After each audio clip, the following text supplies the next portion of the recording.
Respect des seniors, relations amoureuses, fanservice, tatouages, la K-pop est régie par de nombreux codes et règles que les idols doivent suivre à la lettre. Aujourd'hui, on va passer en revue les principales règles K-pop de l'industrie, ainsi que les idols qui ont décidé de ne pas les respecter.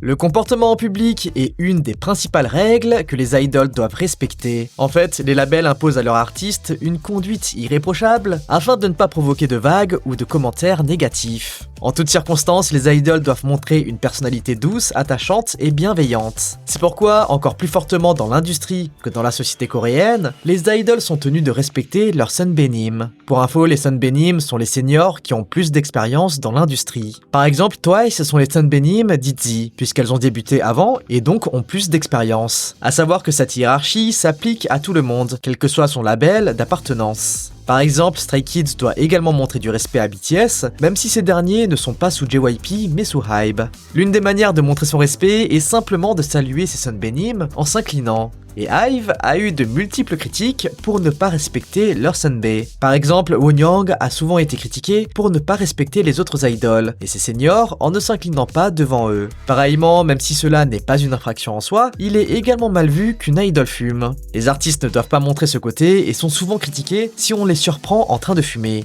V avait été surpris en train de fumer en backstage lors des Grammys de 2022. Il avait du coup été beaucoup critiqué par certains internautes, car c'était un comportement non approprié, mais aussi parce que cela était irresponsable étant donné que c'est un chanteur. Un autre comportement inapproprié est celui d'aller en club. Les idols sont des personnes comme tout le monde, et à leur âge, c'est vrai qu'ils ont besoin de s'amuser. Mais pourtant, dès qu'une idol est spotée en club, il ou elle fait face à beaucoup de critiques. Lorsque Taehyun de TXT était parti en boîte, il a été la cible de beaucoup de commentaires haineux, qui disaient qu'il devait passer plus de temps à s'entraîner qu'à s'amuser, ou alors qu'il devait respecter ses fans et ne pas aller draguer des filles en soirée. Les amis, petit rappel pour vous dire que cette vidéo fait partie du concours K-Wall. Pour ceux n'étant pas au courant, le K-Wall c'est un event qu'on tient tous les ans en fin d'année. Cette année, le K-Wall, c'est une vidéo par jour du 1er décembre jusqu'au 24. On traite plusieurs sujets intéressants et pour vous remercier de votre soutien, on tire au sort 3 gagnants à la fin du K-Wall. Pour faire partie des 3 gagnants et gagner un light stick de votre choix, il vous suffit d'être abonné à la chaîne, de liker et de laisser un commentaire sur toutes les vidéos du K-Wall. Si vous ne savez pas quoi commenter, laissez simplement un emoji pastèque. On a créé une playlist des vidéos K-Wall pour ceux que ça intéresse. Bon, n'oubliez pas de participer et on passe à la suite.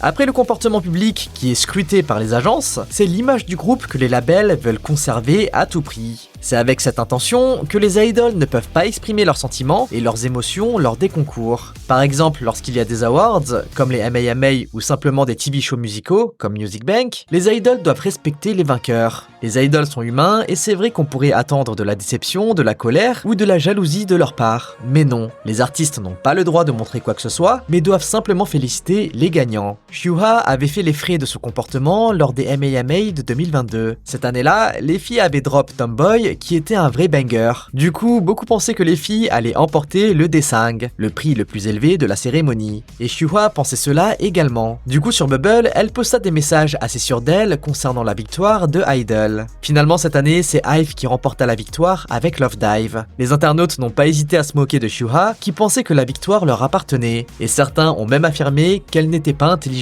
pour poster de tels messages. En règle générale, les labels évitent de montrer la concurrence qu'il y a entre les groupes, pour éviter les frictions entre les fans et surtout pour garder une image hyper lisse des artistes, qui se doivent d'être des modèles. Les artistes doivent aussi éviter de nommer d'autres groupes dans certaines circonstances, car cela pourrait avoir des conséquences assez énormes. Ce fut le cas de BTS lors d'une interview aux US. À ce moment-là, il a été demandé à J-Hope de dire qui serait le prochain band K-pop à exploser à l'international. Et RM a traduit la question, mais pendant que J-Hope réfléchissait à sa réponse, il lui murmura « Fais attention » en coréen. Du coup, J-Hope répondit BTS et tous les autres membres ont répondu BTS en rigolant. En fait, si J-Hope avait nommé un groupe, les fandoms des autres groupes auraient pu mal le prendre. Et si un groupe féminin avait été cité, cela aurait pu engendrer des rumeurs de couple.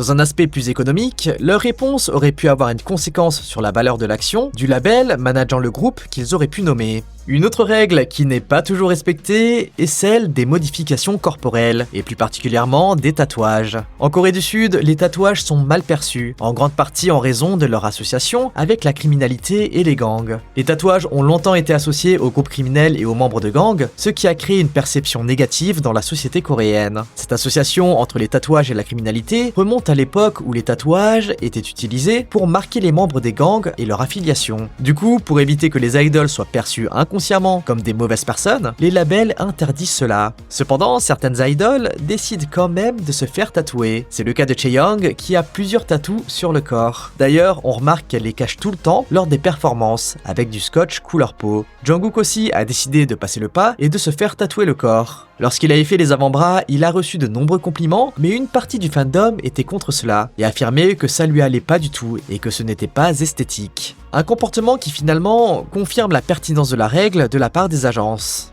L'une des règles primordiales pour les idols, au-delà des interdictions, sont leur attitude devant le fandom. Les fans sont la base d'un groupe K-pop. Sans fans, le label ne génère pas de revenus et ne peut donc plus produire de bands. Du coup, le fandom est hyper central dans la réussite d'un groupe. C'est pourquoi ce fandom, il faut le chouchouter, et cela au maximum. Les idols doivent donc offrir une grande proximité et certaines fois une intimité avec le public. Et toutes les actions qui vont dans le sens pour plaire aux fans est ce qu'on appelle le fan service. Vous l'aurez deviné, une des règles de l'industrie est de faire du fanservice à tout prix. Les idols sont donc obligés de se comporter d'une manière parfaite avec les fans, les écouter, les contenter et en gros exécuter toutes leurs requêtes au maximum. Cependant, certaines fois, les requêtes vont vraiment trop loin et les idols décident de ne plus offrir ce fanservice nécessaire et encouragé par les labels. Par exemple, New de The Boys, durant un fan call, a refusé la requête d'une fan. La fan internationale avait demandé à l'idol de faire un Aegyo et New a simplement refusé car il ne voulait pas. Et vous l'aurez deviné, le comportement de l'artiste a créé une polémique. Beaucoup d'internautes ont critiqué l'idol pour ne pas avoir accepté la requête de la fan, affirmant que ce n'était pas excessif et qu'il aurait pu faire un effort.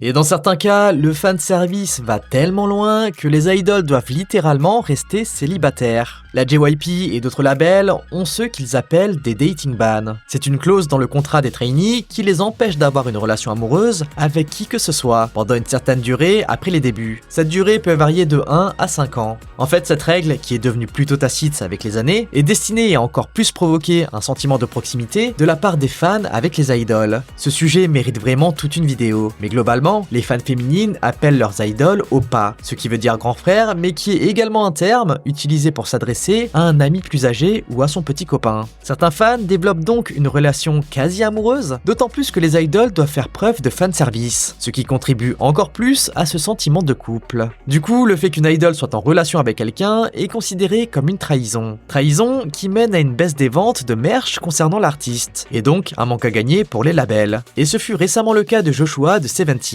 Après que des rumeurs de couple ont été propagées, l'idol a subi une avalanche de commentaires négatifs et même d'insultes. De nombreux fans ont appelé au boycott de tous les produits dérivés de Joshua, et certains ont même demandé le retrait du membre du groupe. Jennie également s'est vue attaquée par de nombreux internautes lorsque les rumeurs de couple avec V ont commencé à se propager. Il faut noter que certaines idols ont effectivement brisé cette règle, mais n'ont pas eu de backlash. C'est le cas de Jisoo et Han Boyeon, qui ont été largement félicités par les fans, ou encore de Hyuna et Dawn, qui ont toujours été soutenus. Il semblerait que les netizens se comportent différemment selon les idols impliqués. Bon, et vous en pensez quoi de tout ça ? Dites-nous en commentaire s'il y a d'autres sujets que vous voulez qu'on traite. Et si on vous a appris quelque chose comme d'habitude, on vous laisse effectuer le combo affiché à l'écran. Allez, on se dit à toutes et bye bye.